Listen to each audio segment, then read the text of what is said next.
बिस्मिल्लाहिर्रहमानिर्रहीम, अस्सलाम वालेकुम, नमस्कार, सत श्री अकाल एंड गुड इवनिंग। दोस्तों, कैसे हैं आप? आई डू होप आप सब अच्छे होंगे जी। आज मैंने एक रिकॉर्ड प्लेयर जिसको कहते हैं, ਸਾਡੀ ਪੰਜਾਬੀ ਜ਼ਬਾਨ 'ਚ ਨੂੰ ਪੁਰਾਣੇ ਵਕਤਾਂ 'ਚ ਨੂੰ ਤਵਾ ਵੀ ਕਿਹਾ ਜਾਂਦਾ ਸੀ।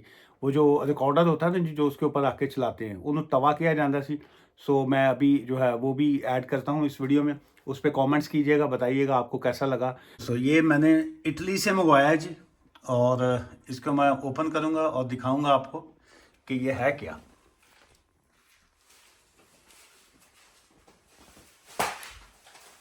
इसकी फ्रंट लुक, वाह, वेरी नाइस, बहुत खूबसूरत मैटर है ये।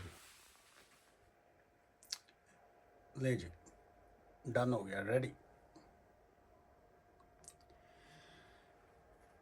इसको मैंने इटली से मंगवाया जी, और इसको मैं ऑफिस में जो है अपने रखूँगा, और जब आप दोस्त आएंगे तो आपको दिखाऊंगा भी और आप देखेंगे भी।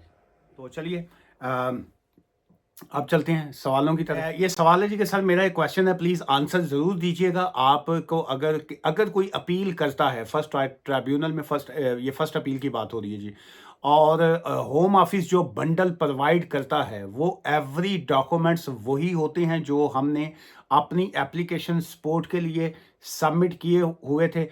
चलिए, ये मैंने टिक कर दिया, इसका मतलब है मैंने आपके सवाल का जवाब जो है मैं दे रहा हूँ। देखिए, एक तो मैं यहाँ पे इंफॉर्मेशन ही देता हूँ, इस ओनली जो इंफॉर्मेशन और नॉलेज के लिए मेरे व्लॉग्स होते हैं। It's not a legal advice. Legal advice के लिए इट्स ऑलवेज एडवाइजेबल कि आप अपनी कंसल्टेशन जो है वो बुक करके, चाहे वो आप फ़ोन की एडवाइस लें या आप ऑफिस में तशरीफ़ लाएँ, दोनों कंडीशन में हम लोग जो है वो फीस चार्ज करते हैं। लेकिन यह है कि फिर आपकी सिचुएशन के मुताबिक आपको एडवाइस दी जाती है, आपके डॉक्यूमेंट्स की बेस के ऊपर या आपकी सिचुएशन की बेस के ऊपर। बहरहाल यहाँ पे सिर्फ और सिर्फ जो है वो इंफॉर्मेशन होती है। अच्छा, नंबर एक तो ये है कि जब आप कोई सी भी एप्लीकेशन फाइल करते हैं, कोई सा भी आपने केस फाइल किया होता है, अगर जब उसकी रिफ्यूज़ल आती है तो अपील के ऊपर जो है आप कोई नई ग्राउंड उनको नहीं दे सकते होते हैं।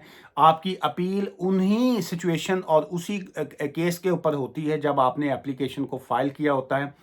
आपका भी जो प्ली होती है, जो आपकी प्लीडिंग होती है, जो आपने अपनी बात करनी होती है अपील में, वो भी वही होती है जो आपने पहले की होती है। और होम ऑफिस का जो रिप्लाई आता है या जो अपील में जब वो देते हैं, वो भी अपनी ही उसी रिफ्यूज़ल की ग्राउंड के ऊपर ही देते हैं। जैसे आपने यहाँ पे फरमाया कि जी के क्या वो जो एवरी डॉक्यूमेंट्स वही होते हैं जो अपनी एप्लीकेशन की सपोर्ट के लिए सबमिट किए होते हैं। बिल्कुल आपने दुरुस्त लिखा है जी, बिल्कुल वही होते हैं। सो चूंकि उसका मतलब ये होता है कि हमने ये एक एप्लीकेशन फाइल की, हमारी ये ग्राउंड थी, आपने इसको रिफ्यूज़ कर दिया, लेकिन आज भी हम उसी पॉइंट के ऊपर स्टैंड करते हैं। सो अपील जो होती है हमेशा आप की उसी जो फाउंडेशन की बेस के ऊपर होती है। इसलिए मैं अक्सर ये कहता हूँ कि जब भी कोई सी भी आप एप्लीकेशन फाइल करें, डजेंट मैटर कि जी उसमें अगर रिफ्यूज़ल आती है जो भी होता है, लेकिन आपकी बेस जो उसी फाउंडेशन या उसी रिफ्यूज़ल की बेस के ऊपर ही आपने जो है केस को आगे लेके चलना होता है जी। क्योंकि मेरे फ्रेंड ने अपना क्या जी, पेरेंट्स की अपील किए हुए, और होम ऑफिस ने जो बंडल प्रोवाइड किया है उसमें बहुत लेस डॉक्यूमेंट सबमिट किए हुए हैं, और अब वो बहुत परेशान है कि सम डॉक्यूमेंट्स को मिसिंग है। Please answer. सो या अगेन यहाँ पे सिर्फ इंफॉर्मेशन है। आंसर के लिए द बेस्ट ऑप्शन इज जो आपका वकील है, बैरिस्टर है, एक तो आप अपना केस उनके साथ डिस्कस करें। अदरवाइज जो है आप अगर हमसे डिस्कस करना चाहें, बिल्कुल आप कर सकते हैं। और डॉक्यूमेंट्स मिसिंग क्या हैं, क्यों डॉक्यूमेंट्स मिसिंग है, क्या आपने डॉक्यूमेंट्स उनको दिए थे, आपके पास क्या एविडेंस है कि आपने उनको डॉक्यूमेंट्स दिए थे, वो आपको कैसे पता है कि जी के वो डॉक्यूमेंट्स मिसिंग है, कि दैट्स मीन के जी के वहाँ पे अगर होम ऑफिस ने वो डॉक्यूमेंट्स सबमिट नहीं कर रहे हैं या वो बंडल में किसी वजह से कोई इश्यूज आ रहे हैं, सो दैट्स कॉल अपील। वहीं पे आपने साबित करना है कि जी के आप राइट हैं और वो होम ऑफिस जो है वो रॉन्ग है। यूके स्पाउस वीज़ा अपील में बंडल भेजे 10 वीक्स हो गए, क्या जी 10 वीक्स हो गए, ये भी उसी से ही रिलेटेड है। सो आपके लिए यही है कि आप प्रॉपर जो है वो लीगल एडवाइस लीजिएगा। Condition and terms of a UK divorce and Islamic divorce different which should be considered which must be adopted if as a per UK law if marriage is registered and husbands wants to cancel that, then what about the Islamic procedure of divorce should be considered invalid if the proper procedure as a per Islamic condition as set in the Quran and Sunnah, that is question, because in both conditions क्या जी quite opposite, but being a Muslim we can't consider UK law to prevail. चलिए number एक तो ये है जिस दोस्त ने भी ये सवाल लिखा है, नंबर एक तो ये है कि ये we are not living in a Islamic republic of United Kingdom, ये जहन में रखिए। हम यहाँ पे यूनाइटेड किंगडम में हैं और ये यहाँ पे इनका अपना कानून है। सो बहुत से मुझे पर्सनली तौर पे ये मैं अपनी पर्सनल ओपिनियन दे रहा हूँ, बहुत से जो हमारे इस्लामिक बहन भाई होते हैं या जो तो पाकिस्तानी हो या कोई भी हो, वो यहाँ आके यूके में जो बाज़ का जो है अपना कानून या अपनी इस्लामिक चीज़ें या अपनी ट्रेडिशन जो है वो यहाँ पे चलाने की कोशिश करते हैं। सो मेरा उनसे कंप्लीटली मेरा इख्तलाफ है इस पॉइंट के ऊपर। नंबर एक तो ये है कि यूके जो है ये एक फ़र्द वाहद के लिए नहीं है, ये is not only for Muslim peoples, ये या कोई हिंदू के लिए है ये कंट्री, या ना ही ये सिख कम्युनिटी के लिए है। यूके जो है ये तमाम कम्युनिटीज़ के लिए है। यहाँ पे तमाम रिलीजन के लोगों को, तमाम नेशनैलिटी के लोगों को इन्होंने इक्वल राइट्स जो हैं वो दिए हुए हैं। सो बहस बनाए बहस का फ़ायदा नहीं होता। बहुत से लोग जो हैं वो आर्ग्यूमेंट्स करते हैं कि नहीं जी ये फ़लाँ को यहाँ पे रेसिज्म है, फ़लाँ है। यहाँ पे मुझे 24 ईयर्स प्लस हो गए इस कंट्री में रहते हुए, मैंने यहाँ पे रेसिज्म नहीं देखा। मुझे जो है कभी इस तरह की कभी चीज़ों को मैंने फेस नहीं किया। सेकंड ये है कि क्या आप बीइंग मुस्लिम जो है, क्या आप जिस वक्त सऊदी अरब में जाते हैं जो आपका इस्लामिक ब्रदर है, कंट्री है, या आप यूएई में जाते हैं, वहाँ पे जाके कभी आपने एहतजाज किया है उनके कानून के ख़िलाफ़ या कुछ और किसी ऐसी चीज़ों के ख़िलाफ़?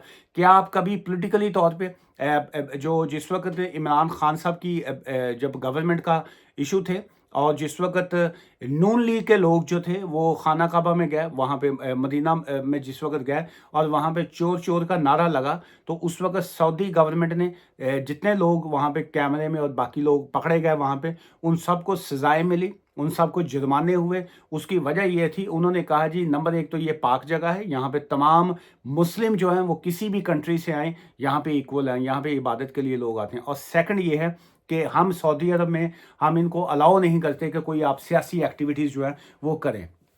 सेम ऐसे ही क्या आपने कभी यूएई में, कतार में, बहरीन में या किसी और इस्लामिक कंट्री में वहाँ पे जाके एहतजाज करके आप दिखाइए कि जी ये हम मुस्लिम हैं और ये हमारे राइट्स हैं या बाकी हैं।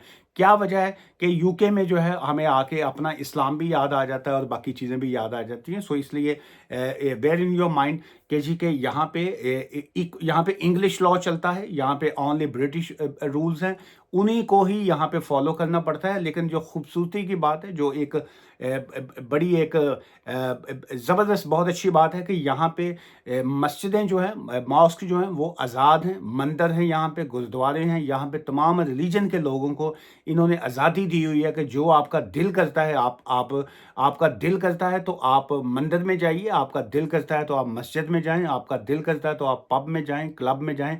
यहाँ पे तमाम लोगों की इक्वल राइट्स हैं। और सेकंड, अब हम आते हैं आपके इस पॉइंट की तरफ जो आपने लिखा कि जी के प्रिवेल करना चाहिए इस्लामिक मैरिज या इंग्लिश। देखिए यहाँ पे जो हर रिलीजन के लोग जो हैं वो अपनी रिलीजियस एक्टिविटीज़ के मुताबिक जो है वो मैरिज को करते हैं। मुसलमानों के लिए कोई पाबंदी नहीं है, अगर वो निकाह करते हैं या वो अपना मस्जिद में निकाह करें या जहाँ पे भी करें। इसी तरह गुरुद्वारे में जो है वो अपनी शादी करते हैं, मंदिर में करते हैं, टेम्पल्स में जाते हैं, जहाँ जहाँ पे वो करते हैं उनको मुकम्मल आज़ादी है कि वो कीजिए।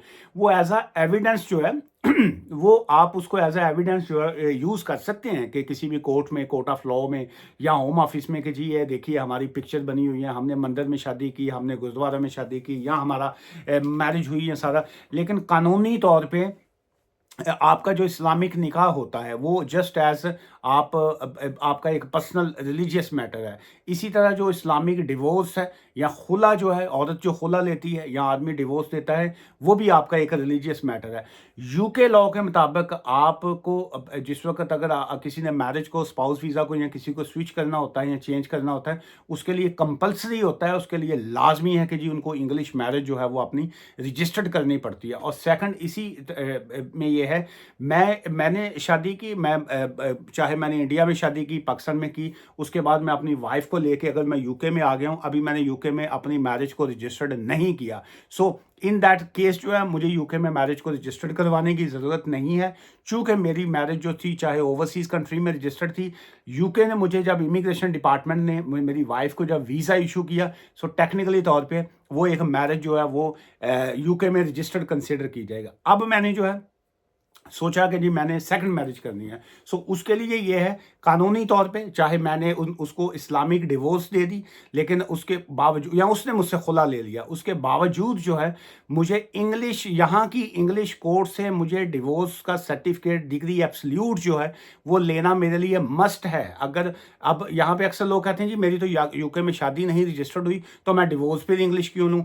आपकी यूके में शादी नहीं हुई, लेकिन आपको यूके वालों ने आपको स्पाउस का वीज़ा जब इशू कर दिया आपको या आपकी मिसिस को, सो टेक्निकली तौर पे वो एक रजिस्टर्ड मैरिज ही कंसिडर होती है। सो अब now for the second marriage मैंने वहाँ से नया स्पाउस लेके आना है, तो उसके लिए मुझे इंग्लिश कोर्ट से डिग्री एब्सोल्यूट जो है, फाइनल डिग्री जो है वो लेना मस्ट है। अगर मैंने खाली खुला दे के या खुला लेके या डिवोर्स दे के, तो मैंने अब स्पाउस का वीज़ा अप्लाई करूँगा तो वो जो है उसमें 100% जो है वो रिजेक्शन आएगी। उसकी वजह ये है कि डिग्री एब्सोल्यूट का होना जो है वो मस्ट है। सो किसी को, दोस्तों को, अगर मेरी जो है इस्लामिक भाइयों को स्पेशली जो है बात का बुरा लगे, माइंड करें, तो उसके लिए मैं एडवांस में जो माफ़ी चाहूँगा। नंबर एक तो ज़हन में रखिएगा मैं एक वकील हूँ, so being a lawyer is my responsibility and duty to explain a UK laws, जो है ये इमिग्रेशन लॉज को हो या यूके लॉज हो, उसको एक्सप्लेन करना जो है मेरी रिस्पॉन्सिबिलिटी बनती है।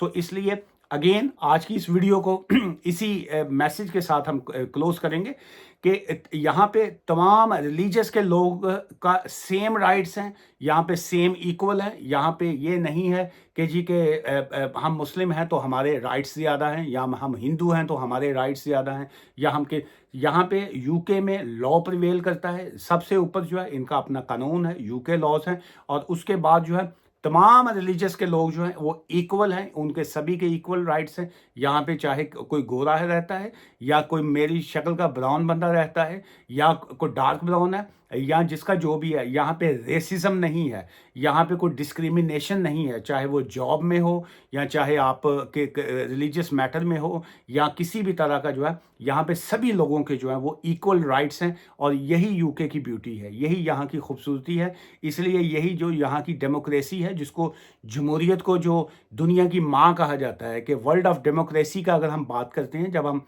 पूरी दुनिया में जमहूरियत की बात करते हैं, सो सबसे जो नंबर 1 कंट्री आएगा, जो टॉप पे ऊपर आएगा, वो यूके ही आता है। सो यूके जो है ये डेमोक्रेसी के हवाले से या किसी भी हवाले से जो है ये हमेशा टॉप पे ही रहा है, और अभी तक ये टॉप पे ही है। आज की इस वीडियो से मुझे इजाज़त दीजिएगा। सवालात काफ़ी थे, आज मैं ऐड करना चाह रहा था, लेकिन आज जो है ये वाला टॉपिक जो है वही आज की वीडियो खा गया। और काफ़ी सवालात हैं स्किल्ड वर्कर वीज़ा के हवाले से, असाइलम के हवाले से कुछ अपडेट्स आई हैं जी, वो हैं। और इसके अलावा ये जो केयर होम का वीज़ाज़ है उसके ऊपर भी हैं, ख़ासकर जो असाइलम के इश्यूज़ के ऊपर जो है मैं डिटेल में बात करना चाहूँगा। लेकिन मैं कल की उस वीडियो, कल जो है मैं कल ऑफिस से जो है वो वीडियो को मैं अपलोड करूँगा। दुआ में याद रखिएगा जी। Take care, bye for now, thank you.